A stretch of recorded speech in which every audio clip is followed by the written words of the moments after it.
하나님 아버지, 말씀 앞으로 나아갑니다. 말씀을 통하여 영혼이 소생하며 하나님의 쉼을 얻는 은혜를 내려주시옵소서. 말씀 앞에서 하나님의 주인 되심을 인정하며 또 사랑으로 돌보시는 손길을 더욱 사모하게 하여 주시옵소서. 우리 주 예수 그리스도 이름으로 기도드리옵나이다. 아멘. 우리 성도 여러분, 한 주간 은혜 가운데 사셨습니까? 은혜 위에 은혜를 누리며 사셨습니까? 바라기는 우리가 하나님 앞에 노아처럼 하나님의 위로가 되는 사람이어서 더욱 하나님의 보호하심을 누렸으면 좋겠고요. 야곱처럼 아무것도 가진 것 없으나 하나님께서 채우실 것을 믿음으로 바라며 드리고자 하는 마음 가지고 살았으면 좋겠고요. 요셉처럼 캄캄한 감옥에서 다 막힌 곳에서도 하나님의 인도하심을 바라보며 살 수 있는 그 은혜에 대한 사모함이 우리 가운데 있기를, 또 그 은혜를 누리기를 다시 한번 주의 이름으로 축원합니다. 여러분, 그런데 이 은혜가 우리 가운데에 계속 주어질 때에 우리가 조심할 것이 있어서 오늘은 말씀을 통해서 그것에 대해서 함께 은혜를 나누려고 합니다. 제가 어릴 적에 할머니 집에 가면 할머니 집 뒷마당에 우물이 있었습니다. 잘 쓰지는 않았습니다. 앞마당에 지하수를 퍼올려서 수도꼭지를 틀면, 또는 이렇게 막 이런 펌프 있지 않습니까? 마중물을 부어서 나오는 펌프. 때로는 그 물을 길어서 주로 사용했기 때문에 우물물을 사용할 때는 별로 없었는데요. 근데 그 마당 뒤에 있는 장독대 옆에 있는 꽃들을 기르거나 그곳에 물을 줄 때 늘 할머니는 이제 두레박으로 물을 길어서 사용하셨습니다. 너무 신기했어요. 저랑 제 동생은 두레박으로 물을 길러서 누가 한 번에 많이 길어 올리나, 이런 놀이를 하면서 놀이터처럼 우물 곁에서 지냈던 기억이 있습니다. 근데 어느 날 설날에, 그날 날씨가 너무 추웠습니다. 모든 수도가 다 꽁꽁 얼어붙었습니다. 이 펌프에 아무리 마중물을 붓고 펌프질을 해도 물이 나오지 않고요, 어떤 꼭지를 틀어도 물이 나오지 않습니다. 마을에 아직 상수도가 들어오지 않고 있었어가지고요, 이렇게 지하수가 나오는 모든 길목이 막혀버리면 아무것도 할 수 없거든요. 근데 그때 우물이 있었습니다. 그때 우물이 빛을 발하더라고요. 모든 게 다 얼어 있는데 우물물은 얼지가 않습니다. 깊이 파여 있어서 그런지 얼지가 않고요. 마을 분들이 할머니 집에 우물이 있는 걸 알고 물을 얻으러 이렇게 찾아오십니다. 그러면 그 모습을 보면서, 야, 우리 할머니가 이 동네에서 제일 부자구나 라는 느낌으로 명절을 보내기도 했습니다. 그 우물을 보면서 그때는 참 신기하다는 생각을 했어요. 야, 어떻게 물이 어디서 솟아오는지 물이 넘치지도 않습니다. 물이 계속 오면 차올라서 넘쳐야 되는데 넘치지도 않고 늘 그 수위를 유지합니다. 그렇다고 말라 없어지지도 않아요. 내려가지도 않습니다. 늘 그대로 있습니다. 마술 같다는 생각을 여러 번 했습니다. 하나님께서 하나님의 은혜를 이 우물에 빗대어 말씀하십니다. 이사야 12장에 보면 3절에서요, 하나님 이런 말씀을 하세요. 너희가 기쁨으로 구원의 우물들에서 물을 기르리로다. 여러분, 하나님의 은혜는 이 우물과 같습니다. 세상 다 얼어붙어도, 세상 다 말라버려도 그래도 여전히 물을 내어주는 우물과 같습니다. 올 한 해가 그런 우물에서 살아가는 성도의 삶이 되기를 주의 이름으로 다시 한번 축원합니다. 하나님께서 이렇게 우물처럼 우리에게 은혜를 계속 내어주실 텐데요, 그렇게 우리 삶에 하나님 주시는 은혜가 쌓였을 때, 여러분, 그 은혜가 계속해서 쌓이면 우리가 어떻게 될까요? 네모를 한번 채워보시겠습니까? 하나님의 은혜가 쌓이면 행복해집니다. 기뻐집니다. 감사가 넘칩니다. 나름대로 네모를 채울 말들을 여러분 떠올리실 수 있을 겁니다. 제가 여러분께 드리고자 하는 말씀은 오늘은 이겁니다. 은혜가 쌓이면 두 갈래 길을 만납니다. 여러분, 은혜가 쌓이면 두 갈래 길을 만납니다. 한 길은 하나님께로 더 가까이 나아가는 길이고요, 한 길은 하나님께로부터 멀어지는 길입니다. 두 갈래 길을 만나게 돼요. 제가 몇 년 전에 속초에 있는 한경직 목사님을 기념하는 기도원에 다녀온 적이 있습니다. 지금도 영락교회에서 이렇게 운영을 하고 있는데요, 그 기도원에 가면 한경직 목사님께서 종종 산책하셨던 길을 안내를 해주세요. 기도원에 갔으니까 또 속초까지 올 일이 많지 않거든요. 어디로 가면 되냐고 물어봐서 길을 안내받고 예배당 뒤쪽으로 해서 이쪽으로 쭉 가시면 한경직 목사님이 이렇게 기도했던 또 찬송했던 이러이러한 곳이 나옵니다. 이렇게 설명을 해주시더라고요. 그래서 그 길을 쭉 따라 걸어갔습니다. 걸어갔는데 걸어가면 분명히 확 트인 곳이 나온다고 했거든요. 근데 들어가면 들어갈수록 더 정글이에요. 빛이 들지 않고요. 아침인데도 막 캄캄합니다. 무서운 거예요. 여러분 제가 보기보다 겁이 많습니다. 재빨리 돌아왔습니다. 잘 다녀오셨냐고 물었는데 제가 대답하기를 못 찾았습니다. 이렇게 대답했거든요. 그 길이 너무 좁아서 지나치셨나 보래요. 나중에 다시 보니까요. 길이 쭉 이어지는데 옆으로 빠지는 아주 좁은 길이 있었어요. 잘 못 봤습니다. 나무들 사이로 길이 쭉 나 있어가지고 저는 못 보고 지나쳤던 거예요. 근데 우리가 만날 갈림길은 그런 길입니다. 정답인 길이 있습니다. 오답인 길이 있는데요. 문제는 이 정답인 길이 잘 보이지 않는다는 겁니다. 우리가 하나님 앞에서 은혜를 경험하면서 살아갈 때에 이 은혜가 하나님께로부터 왔구나. 하나님을 더욱더 바라보고 살아갈 수 있지만 많은 경우에 내가 점점 커져가고 내가 잘한 것 같고 내가 칭찬받고 싶고 내가 자랑하고 싶고 이 길로 치우치는 것이 대부분입니다. 그런 경우가 참 많습니다. 여러분 우리가 이 갈래길 앞에서 어떻게 해야 할까요? 우리가 어떻게 해야 바른 길을 찾아갈 수 있을까요? 오늘 예수님의 말씀이 그 정답을 들려줍니다. 우리가 하나님 앞에 해야 할 것은 먼저요. 우리의 눈이 어둡다는 것을 인정해야 합니다. 연약함을 인정해야 합니다. 오늘 말씀은 예수님께서 제자들에게 하신 말씀입니다. 예수님은 제자들에게 예수님께서 곧 제자들을 떠나가실 것이라고 말씀하셨어요. 이 이야기를 들은 제자들이 어떤 생각이 들었을까요? 베드로, 예수님이 떠나가시니까 이제 내가 1순위다. 나도 나름대로 뭔가 계획이 있는데 한번 해봐야겠다. 이런 생각했겠습니까? 야고보, 요한, 우리의 아들입니다. 성격이 급해요. 예수님이 이렇게 서서히 하나님의 나라를 펼치시는 것이 마음에 들지 않을 수 있습니다. 본격적으로 복음을 전해야겠다. 이런 생각했겠습니까? 여러분 리더의 빈자리는 생각보다 큽니다. 어떤 공동체에서 리더의 자리가 비어 있으면 그냥 그 전처럼 다 돌아가는 것 같아도 뭔가 안정감이 떨어집니다. 운동 경기에서 감독이 퇴장당하잖아요. 그러면 보는 사람들부터 벌써 불안해합니다. 선수들의 실력도 그대로고 코치들도 다 있어도요. 그래도 벌써 불안해집니다. 그리고 묘하게 선수들 사이에서도 균열이 보이기도 해요. 리더의 자리는 너무 중요합니다. 근데 예수님이 이제 제자들과 함께 계시지 않겠대요. 제자들이 벌써부터 불안한 겁니다.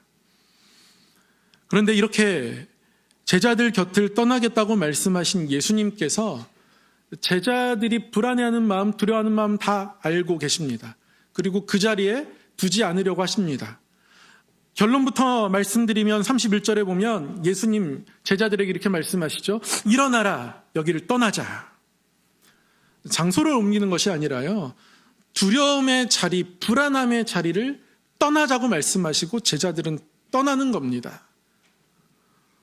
그들 안에 어떤 생각과 마음들이 있길래 예수님이 무엇을 가르쳐 주셨길래 제자들이 떠날 수 있었는가? 예수님은 제자들에게 먼저 이것을 말씀해 주십니다. 내가 너희를 떠나지만 그러나 너희 곁에 분명히 너희가 혼자 있게 되지 않을 것이다. 너희를 고아처럼 내버려 두지 않을 것이다. 라고 말씀하시면서 예수님의 빈자리가 비워진 상태로 있는 것이 아니라 제자들 곁을 지켰던 예수님의 자리에 보혜사, 성령님을 보내주실 것이고 성령님이 너희와 함께 하실 것이다 말씀하십니다. 그러니까 예수님은 제자들을 홀로 두실 생각이 없습니다. 홀로 설 수 없는 존재임을 아시기 때문에 그렇습니다. 마찬가지입니다. 우리 주님께서는 저와 여러분을 홀로 두실 생각이 없으십니다. 왜냐하면 홀로 설 수 없는 존재라는 것을 아시기 때문에 그렇습니다. 그래서 보혜사를 주신다고 합니다. 보혜사. 영어 성경에 보면 어떤 버전에서는 헬퍼라고 번역하기도 하고요. 어떤 번역에서는 카운셀러라고 번역하기도 합니다. 우리를 돕는 분이시고요. 우리의 상담자가 되어주시는 분이십니다. 헬라어로는 파라클레토스입니다. 파라 하면 옆에 같이 있다, 병행한다 이런 뜻이고요. 클레오 하면 칼레오, 말하다, 이야기하다, 부른다 이런 뜻입니다. 하나님으로부터 멀어질 때 우리를 가까이로 불러주시고 말씀해 주시는, 그렇게 늘 옆에 계시는 존재가 보혜사인데요. 이 보혜사 성령을 오늘 성경 말씀은 진리의 영이라고 말씀합니다. 진리의 영. 여러분, 진리가 무엇입니까? 우리가 진리 가운데 살아간다. 이것이 무엇을 뜻하는 겁니까? 몇 번 말씀드렸지만 진정한 진리는 하나님을 계시하는 것입니다. 진리 가운데 살아간다는 것은 우리 가운데 찾아오시는 하나님을 보면서 살아간다는 뜻입니다. 다시 한번 말씀드리지만 세상에 많은 사실들은 있어도 그것은 영원성을 담보하지 않기 때문에 진리일 수는 없습니다. 오직 진리는 우리 하나님이십니다. 오직 진리는 우리 주님이십니다. 성삼위 하나님께서 우리의 유일한 진리가 되십니다. 근데 성령께서 우리 옆에 계시면서 그 하나님을 나타내신다고 하시는 거예요. 때문에 여러분, 우리는 늘 하나님의 도우심을 구하며 우리의 연약함을 인정하며 살아가야 합니다. 예수님께서 이미 그렇게 우리를 알고 계시기 때문에 여러분 부인하실 필요가 없습니다. 자존심 상해하실 필요도 없습니다. 여러분, 바닷가에서 파도에 휩쓸려 가면 아무리 수영을 오래 했다 하더라도 절대로 자기 힘으로 빠져나오려고 하지 마십시오. 잘못하면 큰일 납니다. 그때는 어떻게 해야 합니까? 살려주세요 라고 외치셔야 합니다. 물론 제가 가르쳐주지 않아도 다 그렇게 외치실 걸 제가 알고 있지만 다시 한번 혹여나는 마음에 말씀드립니다. 살려주세요를 외치셔야 합니다. Help me를 외치셔야 해요. 집에 불이 났습니다. 그럼 어떻게 합니까? 불이야 외치셔야 합니다. 그리고 119를 누르셔야 합니다. 안전요원들은 바닷가에서 늘 출동할 준비가 되어 있습니다. 소방관들은요, 늘 출동할 준비가 되어 있습니다. 부르면 찾아옵니다. 성령이 그런 분이십니다. 우리가 구할 때, 찾을 때 우리 가운데 찾아오시고 우리 안에 내주하시면서 우리로 하여금 하나님을 보게 하십니다. 중요한 것은 하나님, 내가 연약합니다. 하나님이 함께하지 않으면 저는 이내 교만해집니다. 눈이 어두워집니다. 이런 연약함을 인정하는 우리의 겸손이 필요한 것이죠. 여러분, 헬렌 켈러 아시죠? 어릴 때 병을 앓고 눈을 보지 못하게 되었습니다. 그런 그가 자신의 능력으로는 도저히 앞을 볼 수가 없죠. 여러분 잘 아시죠? 옆에 누가 있었습니까? 설리반 선생님. 물을 만져보게 하고 물을 마셔보게 하고 때로는 물을 손에 떨어뜨리고 그리고 손에 이제 워터라고 글씨를 써줍니다. 설명해 줍니다. 느껴보게 합니다. 세상 모든 만물에 대해서 그렇게 합니다. 그랬더니요, 앞은 보이지 않지만 나는 세상을 보고 있는 것 같다라고 그녀는 그렇게 고백하게 됩니다. 우리의 처지가 똑같습니다. 우리의 상황이 똑같아요. 우리가 잘 볼 수 있는 것 같지만 그러나 성령님께서 보여주셔야 우리가 하나님을 보며 살아갈 수 있습니다. 시편 절반 정도가 다윗의 시인데요, 이렇게 하나님 앞에 겸손히 살아갔던 다윗의 모습들을 그의 시 안에서 볼 수 있습니다. 여러분, 다윗의 시 중에 굉장히 귀한 시들이 많습니다. 여러분이 사랑하시는 여호와는 나의 목자시니 내게 부족함이 없으리로다. 23편의 시편, 27편 여호와는 나의 빛이요. 너무 귀한 말씀입니다. 여러 시편들이 있는 그 중에서 저도 정말 저에게 많이 와닿는 시편들이 있는데요, 그 중에 하나가 시편 139편입니다. 하늘 높은 곳에 처할지라도 바다 끝에 거할지라도 거기서도 주의 오른손이 나를 붙드시리이다. 다윗의 이 고백을 들으면 내가 하나님 앞에 아무리 깊이 숨어도 결국 하나님이 나를 찾아오시고 하나님이 세우시고자 하는 곳에 세우시겠구나, 하나님을 의지하게 되거든요. 그런데 그 다윗의 시 중에 11절 12절에 이런 다윗의 고백이 있습니다. 내가 혹시 말하기를 흑암이 반드시 나를 덮고 나를 두른 빛은 밤이 되리라 할지라도. 다윗이 믿음 가지고 살아가는 것 같고 믿음의 대장부인 것 같지만 다윗 스스로 흔들렸던 시간들을 얼마나 많이 만났는지 모릅니다. 그래서 다윗도 자기 자신을 담보할 수가 없어요. 내가 혹시 흑암이 반드시 나를 덮고 내 앞길은 흑암이야. 빛이 없어. 가능성 제로야. 망했어. 이런 생각이 나를 덮게 된다 할지라도, 그래서 나를 두른 빛이 밤이 된다 할지라도 아무리 화내도 나한테는 밤인 것처럼 살아가게 된다 할지라도, 근데 다윗이 딱 한 가지 주님을 바라보는 거죠. 주님 되신다는 것을 바라보는 겁니다. 주에게서는 흑암이 숨기지 못하며 밤이 낮과 같이 비추이나니 주에게는 흑암과 빛이 같음이니이다.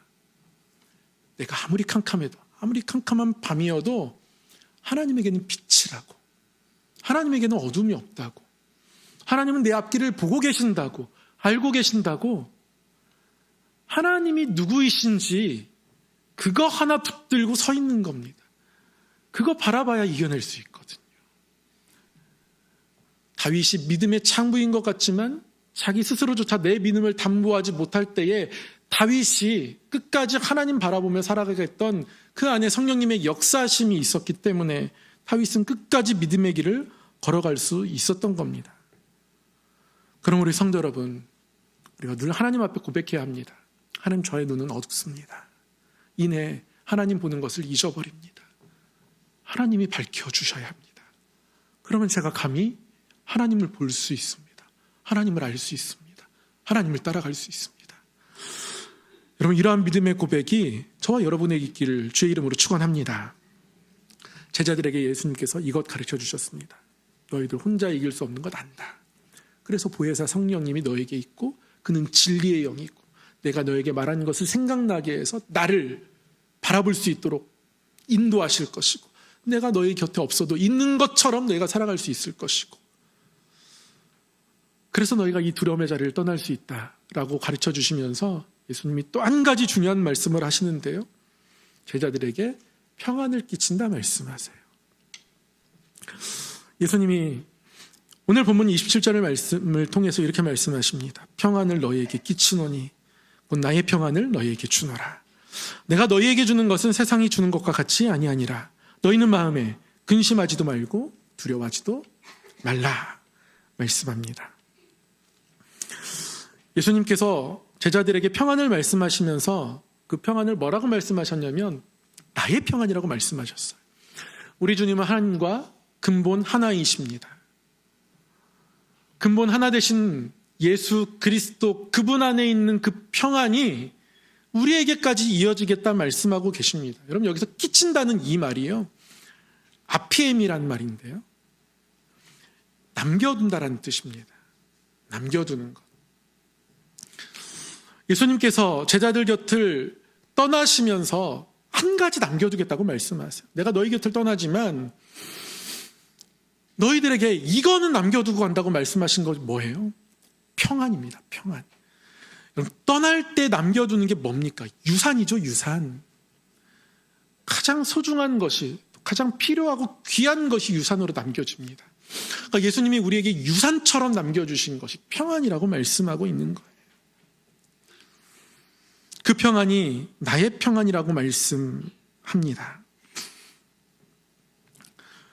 우리가 하나님께서 주시는 은혜들을 진리의 성령님의 조명하심 안에서 하나님이 주신 것들로 바라보고 인정하며 하나님 앞에 겸손히 살아가면 하늘의 평안이 우리 가운데 임한다는 거예요.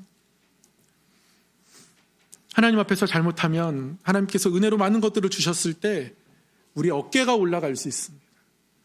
우리가 찾아야 할 길은 어떤 모습입니까? 어깨가 올라가는 것이 아니라 무릎이 낮아지는 겁니다.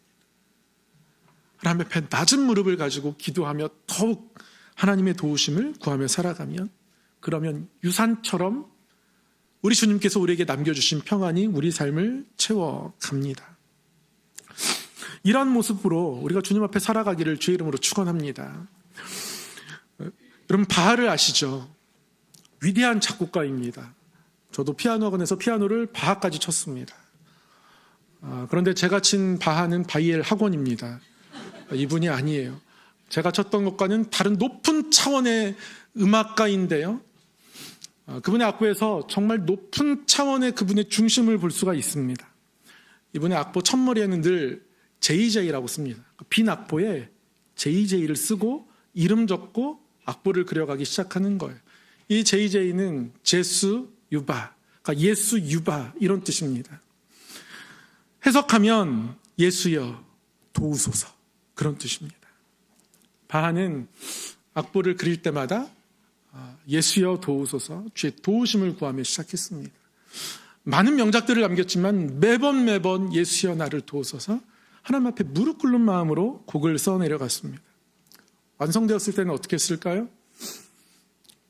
곡 끝에는 꼭 SDG라고 적었습니다. 어떤 것의 약자입니까? 솔리데오 글로리아. 오직 하나님께 영광. 다 끝났을 때는 오직 하나님께 영광이었습니다. 내가 한 게 아니에요. 여러분 성탄절이 되면 정말 많은 명작들이 울리지만 정말 시대를 초월해서 이 명작을 뒤집어 갈 수가 없습니다. 핸델의 메시아, 바하의 오라토리오. 이 두 곡은 성탄절에 가장 많이 연주되고 또 그 어떤 음악도 따라잡을 수 없는 어떤 위대함과 기품을 가진 은혜를 표출합니다. 핸델도 메시아 악보에다가 솔리데오 글로리아를 적었죠. 하나님께 영광. 자신이 아무리 뛰어난 음악가이지만 그러나 그는 신앙의 전통 속에서 자라오면서 오직 하나님만을 의지하는 마음을 가지고 끝까지 그 마음을 지켜가며 살았던 겁니다. 화려한 칸타타, 많은 오르간 곡들을 완성했지만 모든 찬사의 화살표가 나를 향할지라도 다 걷어내는 거예요. 그리고 오직 하나님께 영광. 그리고 주님 저를 도와주셔야 합니다. 이런 모습 가지고 살았던 음악가입니다. 여러분 이런 모습이 우리 삶의 모습이에요. 그 가운데 우리가 평안을 누리며 살아갈 수 있습니다. 그래서 사도 바울이 편지할 때마다 하나님께 세우신 그 교회들에게 이렇게 인사하잖아요. 은혜와 평강이 너희에게 있을지어다. 하나님의 은혜가 임하고 예수 그리스도 안에서 그 은혜와 진리를 보면서 진리의 성령님을 도우심을 따라서 내가 연약함을 인정하는 그 자리에 찾아오시는 성령님, 그분의 조명 아래서 하나님의 인도하심을 보고 손길을 보니까 그 자리에 평안이 임하더라는 거예요.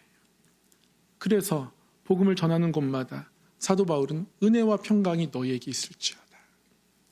사랑하는 성도 여러분, 은혜와 평강이 우리 성도 여러분께 임하기를 주의 이름으로 축원합니다. 우리 안에 은혜가 쌓이면 두 갈래 길을 만나지만 그때 우리가 하나님의 우리의 연약함을 하나님 앞에 고백할 수 있고 그 연약함의 고백을 통해서 하나님의 자리를 만들어드리면 진리의 영이 그 가운데 임하게 되고 그로 인하 우리는 평강을 누리며 살아가면 결국 결론은 은혜가 쌓이면 샬롬이 되는 것입니다. 여러분 샬롬, 평안이란 뜻이죠. 유대인들은 샬롬이라고 인사합니다. 지금 우리말로 굳이 옮기자면 안녕이라고 번역할 수 있을 것 같습니다.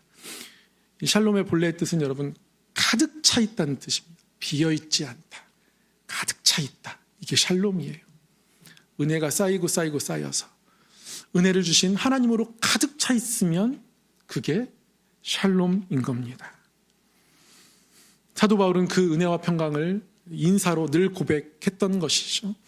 우리의 삶이 이 은혜와 평강이 늘 가득한 삶이 되기를 주의 이름으로 축원합니다. 우리는 매번 빈 악보를 마주하는 작곡가와 같습니다. 늘 JJ, 예수여 도우소서. 삶의 마디마디마다 어떠한 일들의 끝절마다 솔리데오, 글로리아, 하나님께 영광 이렇게 고백하면서 하나님의 사람으로 이 땅을 살아가는 은혜의 길을 걸어가기를 주의 이름으로 축원합니다. 기도하겠습니다. 사랑의 하나님 아버지, 하나님께서 우물처럼 내어주시는 은혜가 쌓일 때 더욱 겸손히 하나님을 바라보며 진리의 성령 조명 아래에서 은혜 베풀어 주신 하나님께 더욱더 가까이 나아가는 삶이 되기를 원합니다. 그리하여 은혜가 쌓이고 쌓여 샬롬이 되고 그 은혜와 평강을 하나님 앞에 선포하고 또 그 은혜와 평강을 누리며 살아가는 인생 되게 하여 주시옵소서. 세상이 줄 수 없는 나의 평안을 주시겠다 말씀하셨사오니 우리 주님의 평안이 어떤 캄캄한 고난의 자리에서도 우리 삶 가운데 임하게 하여 주시옵소서. 예수 그리스도 이름으로 기도드리옵나이다. 아멘.